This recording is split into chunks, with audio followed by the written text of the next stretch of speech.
ஏன்டா இப்படி இருக்க? எப்படி இருக்கேன்? உருன்னு எப்ப பாரு மூஞ்சி தூக்கி வச்சுக்கிட்டு ஏதோ சிரிக்கவே தெரியாதவனாட்டம். நான் எப்பவுமே இப்படிதான். அது எப்படி சந்திரா கிட்ட மட்டும் சிரிச்சு சிரிச்சு பேசுற? அது ஆமாம், வீட்டுக்கு வந்தவங்க கிட்ட மூஞ்சி தூக்கி வச்சுட்டா நல்லாவா இருக்கும், அதனால தான் அப்படி இருக்கேன். அப்ப நானும் உங்க வீட்டுக்கு வந்தவ தான், என்கிட்ட சிரிச்சு பேசலாமே. அவ வேற நீ வேற. ஓ, அவ வீட்டுக்கு வந்த கெஸ்ட்டு, நான் அக்கா, அதானே? இங்க பாரு, நீ தேவையில்லாம போட்டு கற்பனை பண்ணிக்கிறேன்னு நினைக்கிறேன்.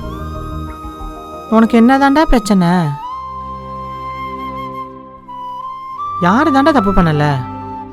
நான் வந்து 1 மாசம் கிட்ட ஆக போகுது, ஆனா இப்ப வரைக்கும் என்கிட்ட மூஞ்சி கொடுத்து சிரிச்சு பேச மாட்டேங்கிற. என் தம்பி இல்ல?